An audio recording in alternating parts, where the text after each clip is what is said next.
Eram 4h12, quando o rádio chiou com aquele som seco que arrepia a nuca e a madrugada pareceu prender a respiração. O complexo da Penha ainda estava coberto por um silêncio falso, daqueles que só existe antes do primeiro disparo. O ar tinha cheiro de diesel, chuva velha e lixo queimado, e eu sentia o gosto metálico do nervosismo subindo pela garganta, o mesmo de sempre, o mesmo de todas as vezes. A gente tinha entrado pela Zona Norte com o blindado apagado, luzes mortas, cada um no seu lugar, cada um com seu fantasma. Eu tava de fuzil no peito, colete pesado, joelhos tensos, pensando no relógio e no que ia ser daquelas próximas 12 horas. 12 horas que ninguém veria do jeito que a gente veria. 12 horas de uma linha do tempo que iam tentar remendar depois, cortando pedaço por pedaço, até sobrar só o que parece menos feio. Dentro do caveirão, a vibração do motor subia pelo piso e colava no osso.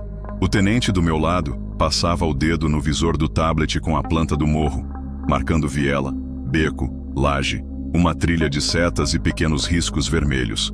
Lá fora, cachorro latia solto, gato corria pelos fios, e os primeiros barulhos de portão dando estalo lembravam que o morro sempre acorda antes da cidade. O comando tinha pedido contenção discreta até a primeira luz. Discreta. Quem inventou essa palavra nunca entrou na Penha de madrugada, com metade do morro olhando pelas frestas e a outra metade fingindo que dorme. A patrulha de apoio veio colada na gente, e eu sentia a equipe inteira no mesmo pulso. Um compasso que só quebra quando alguém erra o passo. O plano era entrar por baixo, pelo labirinto de corredores que levam ao miolo, cortar o fluxo de rádio deles, abafar saída e deixar a poeira baixar rápido. Mas a rua nunca aceita roteiro, e eu sabia que alguma coisa ia dar errado porque sempre dá. O primeiro ponto de tensão veio quando a gente parou o motor ainda ligado, e o rádio interno bateu com uma mensagem truncada, ruído e voz mordida. Possível observador com drone caseiro acima da Rua 13, altitude baixa, rota em círculo. Eu levantei a cabeça por instinto, mesmo sabendo que não dava para ver nada além de céu sujo e fiação. Drone em cima de blindado às 4 da manhã não é acaso, não em dia de operação grande. Foi ali que eu senti a primeira pontada de que a nossa linha do tempo tinha começado antes do nosso relógio.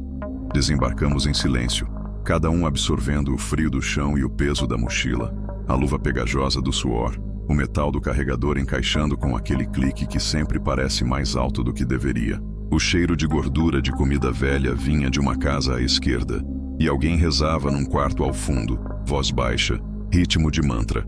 A cidade inteira cabe numa viela quando você aprende a ouvir. Sinal fechado. Avanço. Cobertura à frente. Passo curto. Olho em 3 níveis. Chão, linha do peito, telhado. No alto, lajes com tronco de antena virado, caixa d'água em cima de tijolo, sofá velho servido de barricada. A luz do poste piscava como se não quisesse se meter. O tenente murmurou o suficiente para a gente entender a sequência. Eu passei pelo primeiro corredor estreito, ombro raspando na parede, e o mundo virou aquele túnel onde nada existe além do que cabe na mira e no ouvido. Uma moto ronronou distante, depois calou. No meu peito, o rádio vibrava com mensagens curtas da outra equipe fazendo a pinça pelo lado oposto. A gente sabia onde tinha que estar em 5, 10, 15 minutos. Só que o morro não segue cronômetro, e o cronômetro do morro tinha recebido notícia antes da gente. Não era só o drone. Era o tipo de silêncio que vem de alerta, não de sono. Passamos por um portão semiaberto, jardim improvisado de garrafa PET com planta de folha larga e terra vermelha. Uma senhora de camisola encolhia o corpo perto da janela, olho molhado, metade medo, metade raiva. Eu não culpo. Quem mora aqui vive aprendendo a se proteger dos dois lados, e a rua cobra caro de quem não aprende. A equipe marcou posição, e o operador do rádio avisou que o corte de comunicação deles ia subir em instantes. Instantes é tempo demais quando alguém já tá te vendo de cima. Eu encostei o joelho no chão, a arma firme, respiração em 3 tempos, contando por dentro para não me perder da cabeça. Foi quando chegaram as primeiras fagulhas de som lá do alto. Não tiro, não grito, mas o rumor de passo apressado, de móvel arrastado, de cortina mexendo na pressa. O tipo de barulho que denuncia a vizinhança inteira ajustando o próprio corpo ao caos que vem. O tenente olhou para mim como quem não precisa dizer nada e eu entendi. A linha que a gente traça no mapa nunca encontra a linha que a vida desenha no becos. A vida sempre começa antes. Eu lembrava de outra operação, longos anos atrás, quando a gente demorou para subir por causa de autorização, papel, carimbo. Naquele dia, quando a gente chegou no alto, tinha marca de chinelo no sangue seco e a notícia era velha. Ali eu prometi que ia salvar quem desse, inclusive a mim mesmo, nem que fosse pelo tempo de um suspiro. A primeira luz do dia começou a rabiscar de cinza as beiradas das casas e a dar volume aos telhados. O rádio estalou de novo, agora com a voz do comando no tom controlado que tenta ser neutro e nunca consegue. Prosseguir. Pontos de interesse marcados. Possível base de observação no bloco 14. A palavra possível sempre me irritou. Possível é o jeito polido de dizer que a gente vai na frente para descobrir o que os outros preferem não ver. Avançamos. Eu senti o desconforto da bota entrando água num degrau afogado. E a lembrança veio de cara. A última vez que escorreguei num desses degraus, o parceiro caiu no meu ombro e o mundo acendeu em estampido. Naquele dia sobrou um zumbido que me acompanha até hoje. Um grilo eterno no ouvido esquerdo que nunca dorme. A gente cruzou uma área aberta com uma laje baixa à direita e o corpo inteiro implorou para correr. Mas a cabeça sabe que pressa consome vida. O céu ficou um pouco mais claro, suficiente para eu ver, por um segundo, o brilho opaco de algo metálico escondido atrás de um tanque de água. Não era a arma apontada. Era o reflexo desobediente de uma lente. Eu não apontei, não gritei, só registrei. Alguém registrava a gente. E quando alguém registra demais, alguém edita depois. E edição vira história oficial. Foi naquele instante, com o sol ainda tímido e o morro acordando de má vontade, que eu entendi que o que a gente estava prestes a fazer ia durar mais de 12 horas no corpo e muito mais do que isso, na memória de quem quisesse contar do próprio jeito. Se eu fechar o olho agora, eu ainda escuto o eco da primeira rajada que não era nossa e a queda de uma telha 3 casas à frente, como se o morro tivesse soltado um suspiro nervoso. Mas isso é depois. O início é esse. A gente chegando na penha antes do dia nascer, cheirando diesel, suor e café frio, com a missão marcada por um relógio que não é o nosso e uma câmera anônima já escolhendo o enquadramento. Eu juro, teve coisa que até hoje eu não consigo esquecer. E teve coisa que nunca foi contada como aconteceu. Por isso eu vou te contar o que acontece quando o sistema falha. Do primeiro minuto até o último suspiro daquela operação. Mas antes eu preciso te jogar a pergunta que me assombra desde aquela madrugada. Eu vou te contar o que acontece quando o sistema falha. Mas o que você faria se tivesse que escolher entre o pouco que tem e a própria vida? Comenta aí, quero saber tua opinião. O primeiro estampido veio curto, isolado, seco, como um espirro de metal que acerta a alma antes de acertar parede. A telha partiu no ar e caiu espatifada 3 casas à frente. E o morro, que já estava acordado por dentro, abriu o olho de vez. O rádio interno cantou posição baixa, voz rouca, e eu senti o corpo entrar naquele modo automático que a gente finge que domina. Ombro na quina, pé lateral, mira respirada. A equipe do apoio subiu meio beco acima, meio beco abaixo, fechando um L que o tenente desenhava na cabeça com uma calma que eu invejo. Eu segui na ponta e o corredor pareceu afunilar mais do que devia, como se a rua tivesse decidido medir nossa coragem à unha. O cheiro de pólvora velha acordou lembranças que eu preferia não ter. Um cachorro latiu no vazio e calou rápido, como quem entendeu a hora de sumir. A gente tinha combinado corte de rádio dos caras seguido de empurrão curto para dentro do miolo, travando 3 saídas e obrigando a fuga por cima. Mas o relógio que manda é sempre o deles. O operador avisou que o bloqueio ia subir em 10, e 10 segundos na penha viram história inteira. O tenente fez sinal, e o Bruno tomou o canto da escada externa, olho na laje de cima, a bota sentindo a madeira besta do degrau que sempre quebra. Eu fiquei de cobertura na base, ouvindo o mundo em camadas. Televisão alta em um quarto ao lado, possivelmente para abafar barulhos da casa. Uma criança chorando nesse mesmo quarto. Um choro miúdo que entra por fresta e machuca onde colete nenhum protege. Um motor de moto tentando pegar longe, falhando, insistindo. Uma reza que engasga. E um som fininho, metálico, de hélice nervosa, pairando onde o olho não alcança. A primeira troca veio torta, de um canto que não estava no mapa, e eu só vi o reflexo do estalo no metal do portão. Não deu para responder de primeira porque tinha sombra demais no meio do caminho. E sombra, ali, é para-choque de inocente. O Bruno fez 2 passos secos, parou e apontou com a canhota. Eu vi o brilho da mira mal calibrada de alguém lá no alto, por trás de uma caixa d'água apoiada em tijolo. Eu dei 2 toques controlados só para avisar que a gente estava enxergando. Aquilo bastou para arrastar o barulho pro lado, e o morro começa sempre assim, pulando de esquina em esquina, procurando ângulo como se fosse um animal velho, escorregadio, que já sabe onde te pega sem precisar correr. Se a rua decide, o papel só acompanha. E nesse dia o papel ficou atrasado uns bons passos. O comando insistia para avançar até o bloco 14, possível base de observação. E eu odeio possível, porque significa que a conta vai cair no colo de quem caminha e não de quem aponta no tablet. A equipe de pinça pelo outro acesso avisou que 2 vielas foram fechadas com geladeira, sofá e entulho. Barricada rápida para atrasar blindado e gente. A gente desviou, e desvio em favela é sempre aula de improviso. O cheiro de comida requentada virou cheiro de gás quando passamos por uma casa com mangueira remendada e chama azul fraquinha no fogão. A dona apareceu com pano no ombro e olho arregalado, sem conseguir decidir se pedia ajuda ou se pedia pra gente sumir da frente da vida dela. Eu só sinalizei baixo. Fica, respira, vai passar e segui. Quase sempre passa. Às vezes não.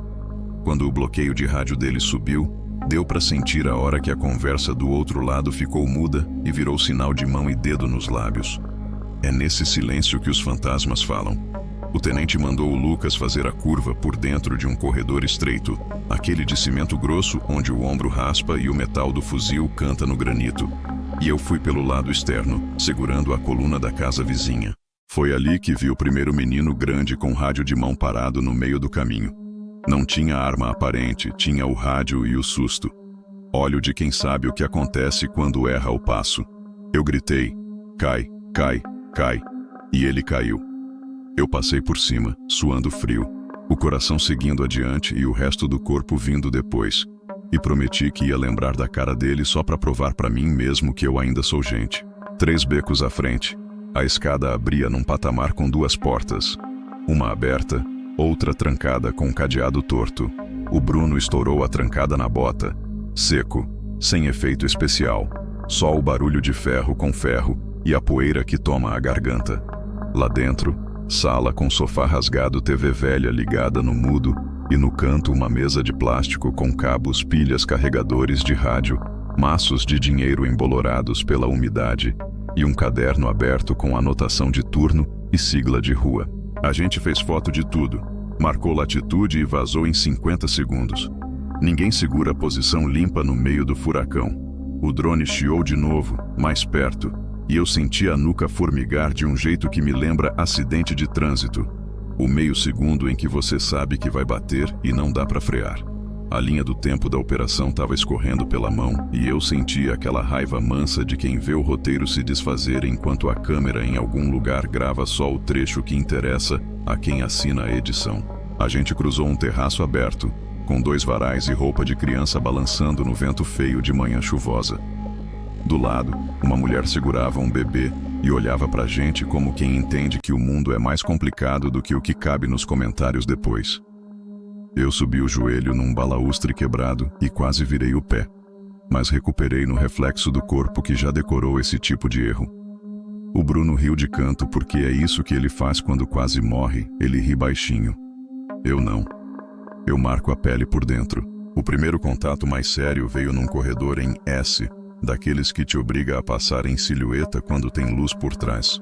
O disparo veio com vontade, 3 de uma vez, alto o suficiente para atrair notícia, e eu respondi curto só para calar e ganhar 2 passos.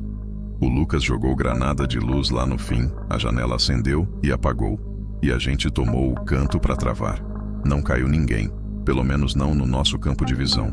O tenente respirou fundo e avisou no rádio que a situação ia complicar nos próximos minutos porque a pressão estava subindo da base e a rua ia reagir. Eu pensei na minha filha dormindo do outro lado da cidade, no barulho da chuva no telhado do meu quarto e em como é estranho a casa ser tão longe quando a morte decide que quer brincar de perto. A cada avanço, a penha se apertava mais, como se o morro tivesse memórias próprias e soubesse que a gente já viu demais. Eu contei portas, janelas, caixas d'água, cantos de sombra, fios soltos, e tudo virava conta de risco, matemática de sobrevivência que ninguém ensina na escola. O Bruno avisou que viu movimento por trás de um muro baixo, e quando a gente pegou o ângulo, era só um menino chutando bola descalço num quintal de cimento, a bola suja de lama. Ele parou e sorriu sem entender. Um sorriso tímido, encostado num mundo que não oferece ensaio. Eu virei a cara porque não queria guardar mais um rosto. Mas a memória sempre rouba o que eu não quero dar. Quando a gente alcançou o miolo previsto, o relógio dizia que ainda faltava dia demais para acabar e já faltava ar para continuar. Tinha sinal de sangue seco numa escadaria lateral. Manchas com marca de sola em cima. E isso conta a história de ontem que ninguém registrou. O rádio tocou uma informação que eu vinha temendo desde o primeiro suspiro da madrugada. Possível apoio externo chegando pelo alto, via rota de telhados. Os caras conhecem esse caminho como quem conhece o próprio corpo. O tenente pediu para travar corredor, setar ângulo e economizar voz. A rua não estava mais escutando, estava respondendo.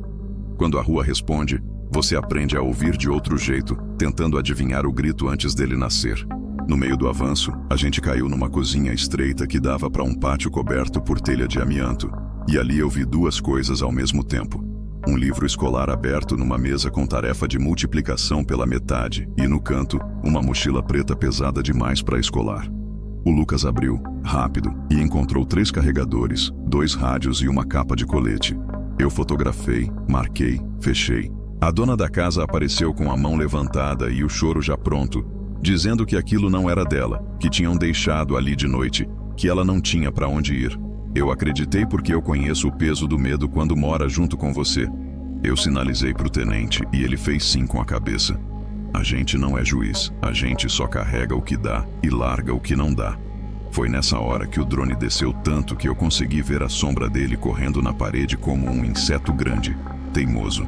Eu pensei em derrubar, mas o tenente travou no gesto. Prioridade era movimento, não troféu. O registro daquele olho estranho ia existir de qualquer forma, e talvez isso tivesse até utilidade lá na frente, quando a história virar disputa de versões. A gente voltou pro corredor, e o barulho de passo corrido no alto virou certeza de topo cheio.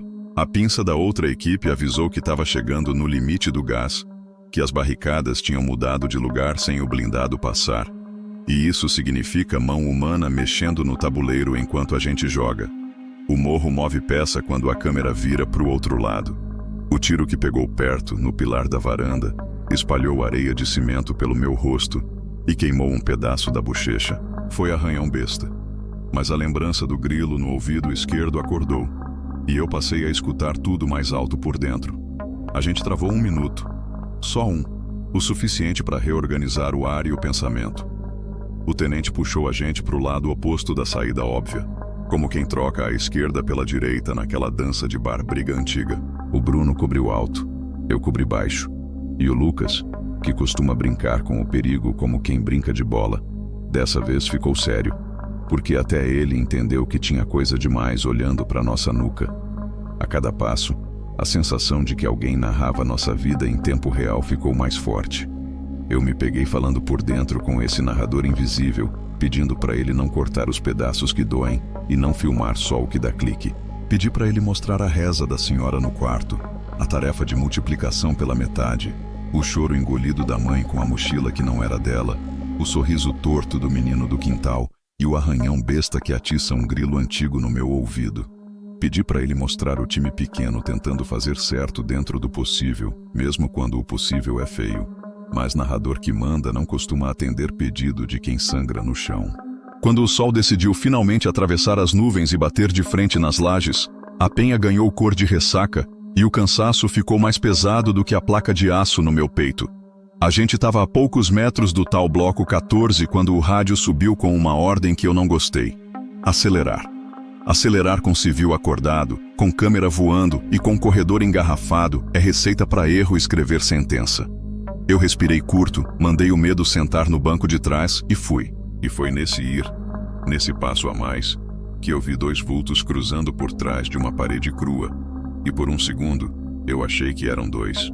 Mas tinha um terceiro, pequeno, encoberto por mochila. Eu só tive tempo de pensar não, antes do mundo fazer aquele silêncio de anúncio. E foi aí, entre um pé e outro, que eu senti de verdade que a nossa linha do tempo ia dobrar num lugar que nenhum mapa avisa. O terceiro vulto era pequeno demais. A mochila batia nas costas como se empurrasse o corpo para frente. Gritei, para! O tenente me puxou pelo colete e a viela virou estalo. Telha quebrando, vidro arrebentando, cachorro uivando. O Bruno travou a esquina. O Lucas subiu a mira. Eu busquei ângulo de telhado. A laje respondeu com 3 rajadas que comeram o reboco onde a gente estava segundos antes. O rádio do comando veio seco. Acelera. Bloco 14. Prioridade vermelha. Vermelha é vida por um fio. Engoli seco e avancei. No quintal à esquerda, uma mulher abraçava um bebê. Um garoto, não o da mochila, segurava uma bola e congelou. Levantei a mão. Fica. Ele ficou. A gente passou, empurrando o mundo para dentro do corredor. Pela escada do acesso oposto desceram 3 homens de preto, colete improvisado, rádio no ombro. No meio, um rosto do dossiê do briefing, sorriso torto, celular alto. Eles não estavam fugindo. Estavam fechando o círculo, filmando e empurrando a gente para o miolo. A escolha ficou explícita: ir no bloco ou proteger a saída. O tenente dividiu. Eu e Lucas bloco. Você e Bruno, contenção. 2 minutos. 2 minutos em beco viram história. O de preto abriu fogo. Não para acertar, para forçar reação. O tiro bateu na coluna. Respingou areia de cimento no meu rosto. Respondi curto. 2, para fazer o cara baixar a cabeça. O Bruno avançou pela escada externa e pisou num degrau ruim. Gritei, cuidado! Veio a segunda rajada. Ele girou o corpo e caiu sentado, mão no quadril. Sangue. Pouco, mas sangue muda tudo. Ajustei torniquete com a bandoleira e puxei o colete dele para dentro da sombra. O de celular narrava, procurando o quadro. Eu quase derrubei o aparelho com um tiro seco. O tenente negou com a cabeça. Prioridade. Tirar ferido. Tirar morador, manter avanço. O menino da mochila reapareceu na laje, puxado pelo braço por um dos de preto. Moeda de troca. Larga! Eu gritei. Riram. Foguetes subiram do alto, luz falsa roubando visão por 2 segundos. Usei os 2. Cruzei a viela, ganhei a lateral da laje, toquei no de trás com um disparo controlado no ombro. Ele soltou. O garoto caiu de joelho, paralisado. Fica. Abre a mochila.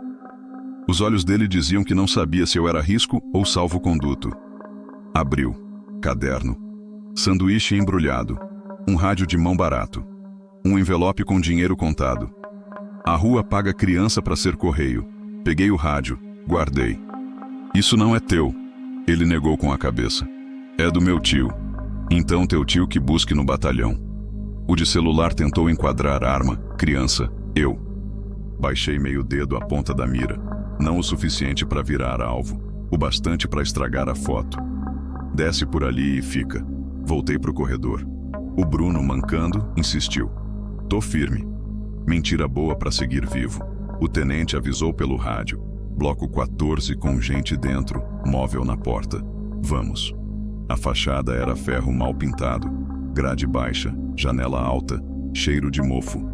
Polícia! Eu gritei. Silêncio armado. Batemos. A porta cedeu meia barra. Lancei luz pela janela. Sombras correndo pro fundo. 2 grandes, uma pequena. De novo a mochila. Tá comigo, eu disse entrando. Sala com TV no mudo, mesa com carregadores, pilhas, anotações de turno e siglas de rua. Outra com sofá rasgado e cortina grossa. Atrás, área de serviço, banheiro. Disparo de dentro do banheiro. Azulejo estalou ao lado da minha orelha. Recua! O Lucas puxou meu colete. Luz na fresta. Fio pelado do chuveiro pendurado como armadilha. Cuidado com a fiação. O tenente arremessou uma cortina velha como isca. 2 tiros morderam o pano. O Lucas entrou baixo e rápido, voz de comando, arma no chão, algema. Acabou. No canto, atrás da máquina, o menor encolhido. Não tremia, não chorava, só raiva nos olhos. Vem. Ele ficou. Tua mãe tá te esperando. Eu menti. Levantou. Peguei do chão outro rádio, uma capa de colete, um revólver velho com pouca munição. Fotografei e marquei no relatório mental. A chuva começou a bater no telhado. Primeiro pingo grosso, depois cortina que lava rastro. O drone desceu tanto que a sombra dançou na parede. Eu quis derrubar. Não dava. Prioridade era extrair. A escada externa era a gambiarra. Ferro torto, madeira molhada. O Bruno desceu apoiado no meu ombro. O preso veio com o Lucas. O tenente trouxe o menino. Portas fechavam, frestas sumiam. No segundo patamar, uma senhora sussurrou. Por aqui é mais vazio. Agradeci com um aceno. Ela fechou a janela devagar. No beco, a água já cobria a sola. Áudio pirata no nosso rádio, ruído e deboche. Não mexe com o garoto. O recado não era para hoje, era para amanhã. Anotei a hora. A guerra das narrativas já estava decidida no telefone de quem filmou. A nossa ia virar nota de rodapé. O blindado engoliu a esquina como navio em rua estreita. O médico amarrou o Bruno e prometeu sutura. O preso calado. O menino olhando pro nada. Pensei na legenda pronta. Criança no fogo cruzado. Ninguém ia dizer que a mochila tinha caderno e lanche. Encostei a cabeça na chapa fria e deixei a chuva falar. Segura terreno. Veio do comando. Fizemos entradas curtas. Apreensão de outro rádio num tanque. Mapa de laje desenhado à mão. Capa de colete. Uma tarefa de multiplicação parada. Uma bíblia molhada. Coisas que não viram manchete. Entre um avanço e outro, o Lucas disse: se a gente não tivesse parado pelo menino, o Bruno estava sangrando até agora. KPI gosta de número. Rua gosta de nome. Foi certo, respondi. Quando o sol abriu, a penha ficou com cor de ressaca. O drone foi e voltou, zumbido de grilo na minha orelha esquerda. No ponto de encontro, rádios, um preso, 3 averiguações, mapa, parceiro ferido sem gravidade, menor entregue à família, frio no papel, quente na pele. O tenente anotou tudo com detalhe, para ninguém cortar a metade incômoda. Antes da descida final, o áudio pirata. Hoje foi sorte, amanhã, sem criança. Riso ao fundo. O tenente baixou o volume. Amanhã a gente volta com o que tem. Olhei o morro. Ele olhou de volta. A sensação de que a história ia ser contada sem a nossa parte queimou como café velho. A operação seguiu no relógio. Mais 2 checagens, recolha de material, orientação para morador ficar em casa até a chuva baixar. Trabalho sem glamour que não vira corte de vídeo. Em cada porta, alguém fazendo a conta de atravessar a noite. Quando o blindado pegou a ladeira de saída, vi o garoto da bola no quintal. Meio aceno, respondi com a cabeça. Quis dar a ele um dia comum, quase nunca dá. Fechei os olhos um segundo. O grilo do ouvido cantava alto. Pensei no meu telhado, na minha filha, no café da minha cozinha. Pensei nas 2 linhas do tempo. Aqui a gente vive e aqui editam. Prometi que quando falasse ia contar a nossa, com as partes feias também. Não para limpar nome, para lembrar que tinha gente por baixo da farda. O dia seguiu, cada um fingindo que não viu. Essa guerra come aos poucos. O que a gente escolheu hoje vai cobrar amanhã. E amanhã, quando o rádio chiar de novo, eu vou lembrar da mochila com caderno, da risada no áudio, do Bruno gemendo baixo, da senhora na janela, da tarefa interrompida. Vou lembrar do tenente contando segundos para decidir se a gente segura terreno ou salva alguém. Se você quer entender onde isso deságua, segura mais um pouco. O clímax vem agora. A hora em que o relógio da rua e o nosso batem juntos. Quando a ordem pede uma coisa e a consciência pede outra. Quando a câmera perde interesse e a vida cobra. É quando o dedo não treme e o resto treme inteiro. É quando a gente descobre quem volta. E quem volta diferente. A chuva engrossou, lavando as vielas como se o morro quisesse apagar as próprias pegadas. O blindado reposicionou de ré mordendo a ladeira. e o rádio veio com 2 ordens que não aceitam atraso: varrer o telhado acima do bloco 14 e confirmar a integridade de 2 pontos sensíveis: a escolinha municipal fechada por causa da operação e a igrejinha no sopé do beco. No canal aberto da comunidade, aquele que nenhum bloqueio cala, já circulava a versão conveniente: a polícia teria tomado a escola como base. Foguetes riscaram o céu baixo, o drone voltou a rondar e eu entendi que o clímax não ia chegar com barulho de filme. Ele já estava aqui no atrito entre o que a rua filma e o que a gente vive. O tenente dividiu o que sobrou da equipe. Ele e o médico subiriam até a escola, câmera do casco ligada para registrar cada passo. Eu e o Lucas desceríamos para a igreja. O Bruno ficaria no blindado, contrariado e roxo de dor, mas firme o bastante para sustentar a cobertura. Desci sentindo a água fria escorrer da manga para dentro da luva, dedo teimoso no gatilho. A viela cheirava a sabão barato, ferro oxidado e vela apagada. A porta da igreja estava apenas encostada. Por dentro, penumbra, altar simples, chão decorado por manchas de cera e um homem escorado na parede com a camiseta colada de sangue. Ao lado, uma mulher segurava uma menina contra o peito, do jeito de quem tenta segurar o mundo com as 2 mãos. A ferida na lateral parecia de estilhaço. Ainda era disputa, não sentença. Combinei com o Lucas sem gastar verbo: imobilizar, elevar, sair. Virei o rosto para a menina e prometi com os olhos que dali em diante ela só ouviria água e passo. A mãe respirou pela metade e assentiu. O rádio estalou no meu colete. Na escola, cadeado torcido para fora, poças finas com cheiro acre escorrendo pelo corredor, e na cantina, garrafa cortada com pavio de pano e caixa de fósforos aberta. Não era boato. Era uma tentativa de incêndio mal montada, pronta para virar manchete do jeito que interessa a quem vende fúria. O tenente pediu 2 minutos para neutralizar o risco e sair. 2 minutos no morro viram uma eternidade quando a mentira já começou a correr. Preparei a saída. O pátio em frente à igreja é um retângulo descoberto. 3 janelas altas miram para ele como olhos frios. Pedi ao Bruno cobertura nos telhados da direita. Ele respondeu arrastado, dizendo que tinha ângulo, mas que a ladeira inchava de gente e celular. O drone pairou mais baixo, sombra de inseto correndo na parede, e eu engoli a vontade de derrubar a hélice e o boato num tiro só. Hoje a guerra também se decide em arquivo. Quem grava primeiro molda o que o resto sente. Prioridade, porém, era tirar os 3 dali antes que a massa selasse a rua com o corpo. Fizemos o primeiro passo, e o topo respondeu com 3 toques secos, mordendo o reboco da coluna ao lado. O Bruno devolveu com rajada curta, não para matar, para abaixar cabeça e abrir 2 segundos de mundo. Aproveitei os 2. O Lucas ergueu a maca improvisada com pano de altar e ripas de janela. A mulher sustentou a cabeça do marido. A menina prendeu os olhos nos meus para não olhar o chão. Avançamos em peça única, duros e delicados ao mesmo tempo.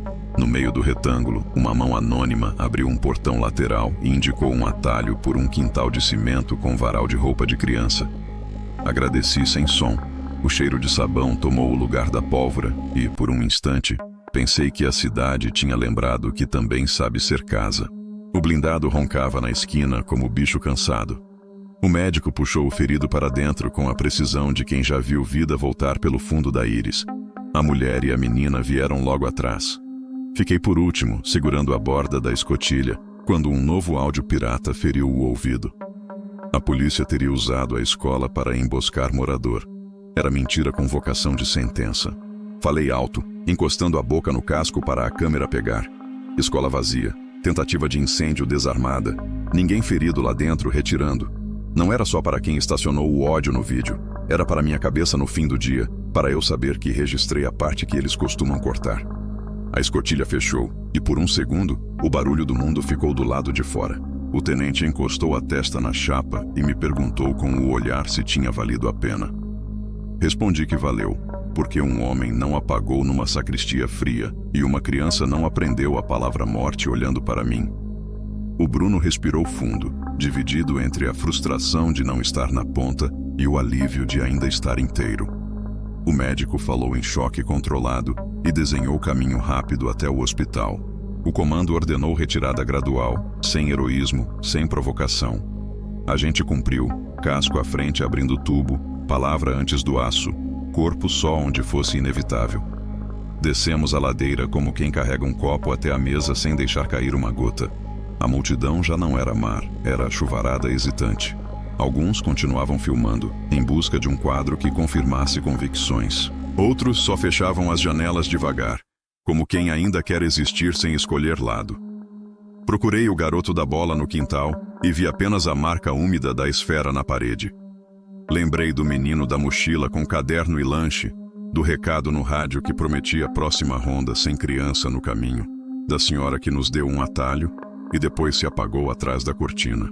Metade da cidade filma para ter razão, metade se esconde para continuar viva. No meio, a gente, tentando chegar ao fim do dia sem perder a própria voz. O cronômetro oficial parou às 16h30. 12 horas na rua, muitos anos por dentro. Entregamos rádios apreendidos, capa de colete, mapa de laje desenhado à mão. Registramos a tentativa de incêndio e a remoção do ferido. O agradecimento protocolar veio no tom que apaga o que mais importa. Levei o uniforme encharcado até o chuveiro de casa como quem carrega uma casca. Abri a água e deixei cair nas mãos antes de levar ao rosto. O zumbido no ouvido esquerdo continuava assinando presença. Grilo teimoso lembrando que tem coisa que a gente não desliga. Minha filha perguntou se eu trouxe pão. Eu disse que sim e fiz força para que a cozinha não herdasse o cheiro daquele dia. À noite, o vídeo editado apareceu com título que caça clique e cortes milimétricos. Policial entra na escola, blindado fecha beco, criança chorando ao fundo. Nada sobre o pavio, a garrafa, a mão anônima abrindo o portão, a mulher que mastigou o choro para não desabar, o médico segurando a vida com as duas mãos, o tenente negociando com palavras no meio da lama. Senti uma cólera calma, a pior de todas. Respirei. Pedi a imagem crua do nosso casco. Talvez pouca gente queira ver, mas eu precisava existir na versão em que a gente não é só alvo, nem só erro, nem só farda. Precisava que, pelo menos para mim, a linha do tempo não fosse a mesma que o aplicativo escolheu. Fiquei madrugada adentro repassando passos. O tenente com a voz baixa diante da massa. O Bruno sustentando o aço mesmo mancando. O Lucas levando a maca como se carregasse um irmão. A criança olhando para mim para não olhar o chão. O homem decidindo respirar mais um pouco para ver a filha andar de novo. A senhora sacrificando o próprio anonimato por um atalho. E eu, com a sensação de que a linha do tempo verdadeira, a que corta por dentro, nunca vai caber no tempo do vídeo. Talvez baste saber que empurramos a noite para longe de 3 pessoas, que desarmamos um fogo que teria virado manchete, que seguramos a voz quando era mais fácil gritar. Às vezes vencer é só não desistir de ser gente. Amanhã o rádio deve chiar de novo. Eu vou calçar a bota ainda úmida, checar a arma, engolir um café curto e lembrar ao mesmo tempo de tudo que sangrou e de tudo que salvou. Volto sabendo que qualquer escolha salva uns e fere outros, e que não existe relatório que dê conta do preço. Volto sem fantasia de herói e sem licença para me esconder. Falo porque é o que me resta, não para limpar nome, mas para garantir que alguém, em algum lugar, veja a mão que abriu o portão. A tarefa de multiplicação interrompida na mesa da cozinha, o atalho que salvou 3 vidas e o silêncio que também protege. Se eu pudesse te colocar 1 minuto dentro do meu capacete, tu entenderia que o que rasga não é a rajada, é o intervalo entre as decisões. É ali que a gente se encontra ou se perde. É ali que a vida cobra. Eu fiz o que achei certo no pouco que coube nas minhas mãos e assumo as marcas. Agora eu devolvo a pergunta que fechou a minha madrugada. Sem truque, sem pose, sem edição. Se você tivesse que decidir ali, naquele momento, o que faria? Comenta aí, porque essa guerra é feita de escolhas, e ninguém sai igual.